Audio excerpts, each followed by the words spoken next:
Baik, selamat sore. Oke. Baik Pak, ada pun tujuan kami datang ke sini untuk menyelesaikan tugas kami, yaitu wawancara. Baik Pak, langsung aja perkenalan. Perkenalkan, nama saya Alexander Mulyadi Samosir dengan NIM 24090629 dan rekan saya. Perkenalkan Pak, saya Raihan Abdillah Sirwan dengan NIM 24090629. Kalau boleh tahu Pak, Bapak boleh perkenalan nama Bapak dan jabatan Bapak. Baik, nama saya Surya dan Mandiri. Saya kepala dinas Kelurahan 1. Pak, langsung kita mulai pertanyaan ya Pak. Pertanyaan pertama itu Pak, apa latar belakang dan alasan utama desa Bentungan ini Pak untuk membentuk badan usaha milik desa?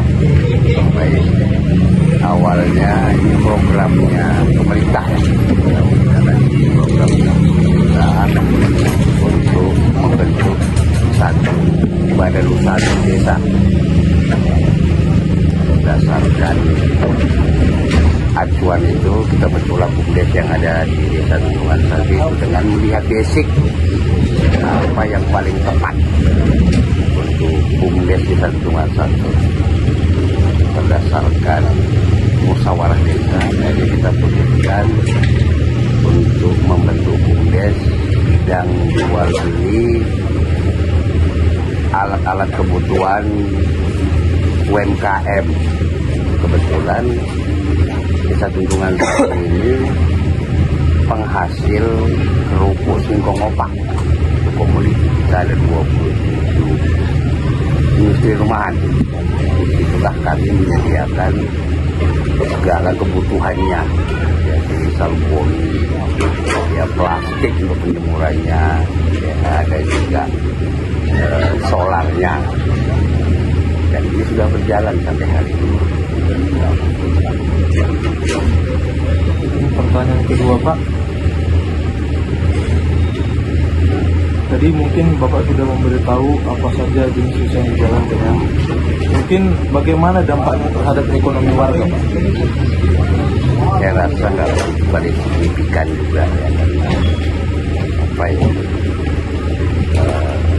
dengan tidak tunjangnya honor pengurusnya ini, apa, di pembentukan pertama ini honornya lewat kecil para pengurus. Jadi BUMDes ini menciptakan pemerintah ini, untungnya honornya itu dari untung nanti. Itu dari untung, tentunya namanya usaha ini kan harus menjalankannya dia untuk mencapai keuntungan ini kan bisa sampai 6 bulan, 7 bulan. Ya inilah yang membuat pengurusnya itu nggak tahan. Dan menurut saya masuk akal juga, karena mereka ini kan punya keluarga yang perlu dipenuhi juga kebutuhan hidupnya. Akhirnya mengundurkan diri, stagnan lah sekarang BUMDes kita. Ya, dan kita ini mencoba membuat terobosan baru dengan membentuk unit-unitnya yang baru. Karena memang masih ada lah beberapa lagi anggaran BUMDes yang terdahulu. Dan kita sudah membentuk yang baru. Kita lanjutkan dengan usaha, tapi unitnya ya dari industri tadi, rencananya jual beli sembako. Dan ini belum berjalan ya. Masih mau dijalankan? Iya, masih mau dijalankan. Itulah yang menjadi kendala tadi.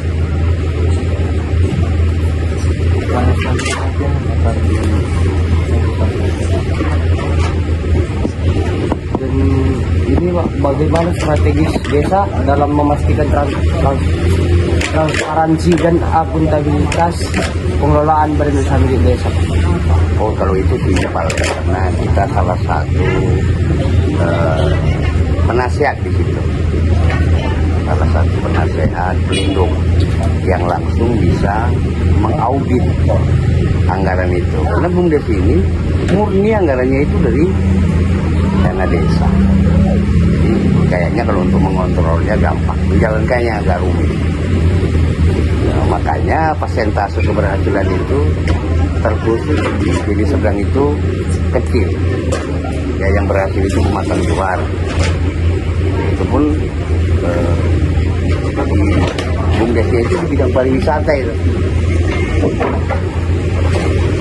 kolam lukis apa kemarin kan begitu. Tapi kalau yang di bisnis yang lain itu banyak yang gagal di sini.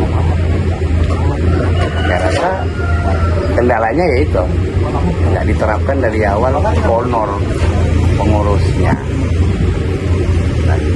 Dan era zaman yang sekarang ini kan kadang-kadang nggak masuk akal juga, kita kerja dulu nanti hasil untuk baru bisa menentukan persentase gajinya.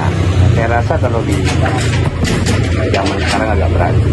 Itu pun kita tetap optimis, kita akan upayakan itu unitnya. Gitu. Mungkin cukup segitu wawancara bersama Bapak Kadis kita.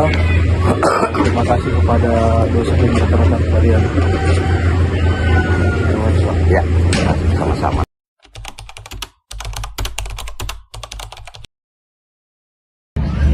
Selamat sore Pak. Sore. Perkenalkan, nama saya Raihan Abdullah Hasibuan dengan NIM 240909. Sebelumnya Pak, izin Bapak memperkenalkan diri Pak. Nama saya Herman Siswandi, warga Dungungan. Lalu Pak, lanjut ke pertanyaan saya Pak.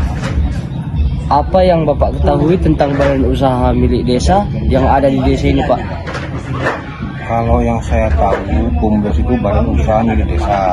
Ya Pak. Cuman untuk sekarang ini BUMDes itu berkecimpung di mana pun hanya segelintir orang yang tahu. Itu menurut saya. Baik Pak, pertanyaan selanjutnya Pak.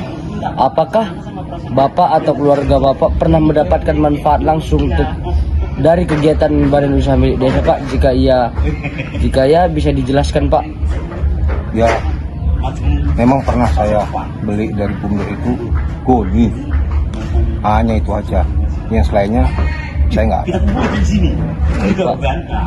Ini pertanyaan terakhir Pak. Menurut Bapak, apakah pengelolaan badan usaha milik desa sudah terbuka dan melibatkan masyarakat? Kalau yang itu paling yang menikmati hanya segelintir orang. Nah, kalau yang lainnya mungkin nggak ada. Baik Pak, sekian dari pertanyaan saya Pak. Terima kasih Pak. Sama-sama.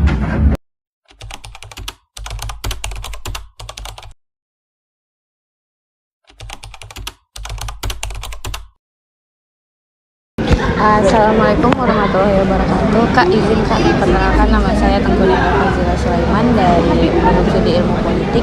Izin mewawancari Kakak untuk tugas pemerintahan desa tentang badan usaha milik desa. Nah, sebelumnya izin Kak perkenalkan diri Kakak. Oke, langsung.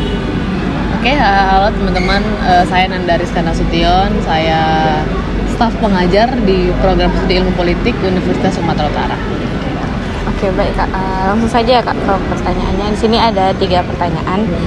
Saya akan membacakan pertanyaan nomor 1 dan nomor 2. Oke.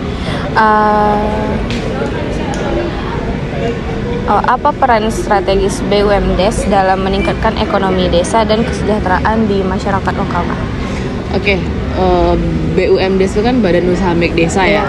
Jadi itu kan dilahirkan oleh desa, tujuannya untuk masyarakat desa, dikelola oleh desa dan masyarakatnya. Jadi tentu saja tujuannya secara besar harusnya untuk masyarakat desa agar berdaya ya gitu. Jadi pertama tujuannya untuk memberdayakan masyarakat, tentunya dari lahirnya inovasi dan kreasi dari desa tersebut, mau itu bentuk pariwisata, pertanian atau jasa atau kreativitas lainnya, kan itu kemudian membangun lapangan pekerjaan untuk desa, sehingga masyarakat desa tidak perlu lagi ke kota misalnya untuk mencari pekerjaan.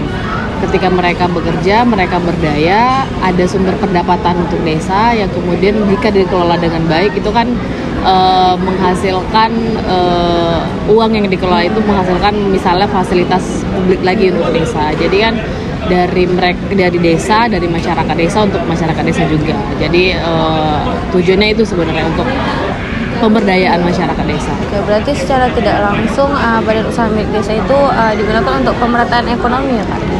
Bisa, pemerataan ekonomi dan kesempatan untuk potensi-potensi desa juga sih. untuk pertanyaan selanjutnya, apa saja yang menurut kakak tuh bisa menjadi tantangan kak dalam menghadapi pengelolaan badan usaha milik desa dan bagaimana cara mengatasinya? Nah, tantangan yang terbesar kalau menurut saya itu manusianya ya, sumber daya manusia ya. Jadi tidak semua warga desa punya pengetahuan soal kewirausahaan misalnya, atau pengelolaan soal keuangan. Itu kan salah satu tantangan ya, gimana kita mau mengelola sesuatu kalau nggak punya basic misalnya, baik itu kewirausahaan maupun keuangan.